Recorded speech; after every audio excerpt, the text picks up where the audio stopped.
Hi, I'm Mary. I live here at Seasons. I've been here for about 2.5 years now. I think my story probably is of the three main men in my family, which is my father, my husband and my son, although I have other children as well. But they're the ones that challenged me the most. My father had had a stroke and came to live with me. My husband was an asbestos case, so he was there all the time on oxygen. And then my son, who was a 20-year army man, and when he went to Vietnam and turned 21 in Vietnam. But when he came back, he was never the same, never ever. He went as a happy-go-lucky, really caring person, but came back very different, which probably happened to a lot of families as well. He married Helen 6 months after he came home because they had been writing to each other the whole time he was away. And I was happy about that. We were living in Victoria at the time, and Helen was a Queensland girl, so we came up here for the wedding.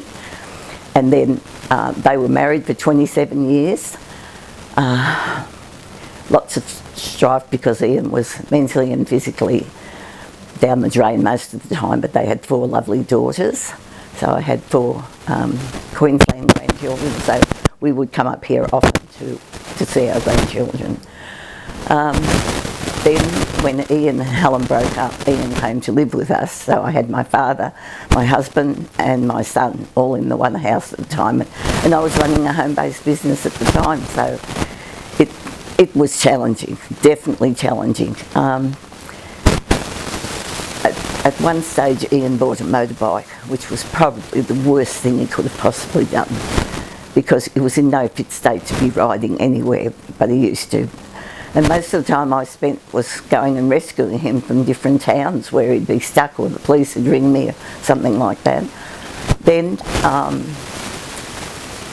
he gave his motorbike away to some druggies up at Childers, and oh gosh, his caseworker was Pastor Kylie, who was also my friend as well. So we both went up, and Kylie threatened these people with the police, so they gave the bike back.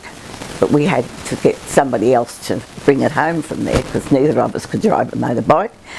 So I had friends at church who were both motorbike people, so they went up and got it and brought it back for us. So we eventually sold that, so he wasn't in trouble with that. But he bought a push bike after that, which was quite good because when he was well enough, he would ride around the town and be quite happy on that. But in the meantime, my dad went into a nursing home. My husband had a tumour in the lung, so he was operated on. And then 3 years later, he passed away. Ian was taken to Pindara in Kalanga for respite because I was going into hospital to have a hip replacement, and I just needed not a lot of people like that in the home to be looking after. And he was there for quite some time, and he really liked it. And although the people there were much older than him, because of the type of person he was, they got on really well with him. He got on well with them. So they rang me one day and asked me would I be happy if he stayed there. And I thought, to me that was an answer to prayer. So Kylie and I went over and spoke to them, spoke to everybody involved, and so Ian decided to stay there. He actually passed away there in 1999. That was 10 days after I'd had the hip replacement. And the funny thing happened because Ian's mind was, his short-term memory was terrible. But the last thing I remember him ever saying to me, he was going out the door and I said, "You haven't said goodbye to me." And he came back and he bent over me and he said, "I kissed you goodbye and I said I love you and I remembered and you didn't."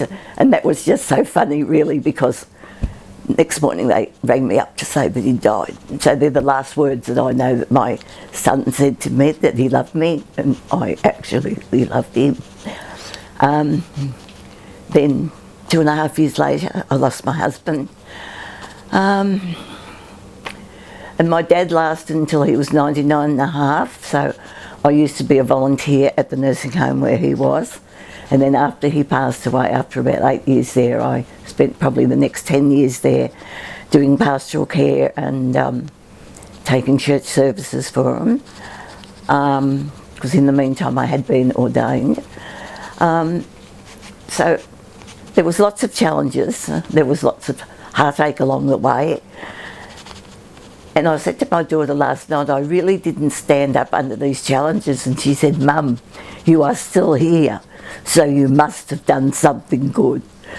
So I just really like to finish with what I really believe is so true, and I've learnt it so well, is that if I didn't have my faith, I would not be here today.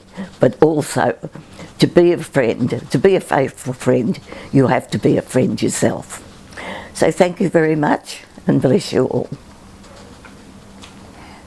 That's perfect. It almost brings tears to my eyes. How do you... I don't want to touch the wrong button.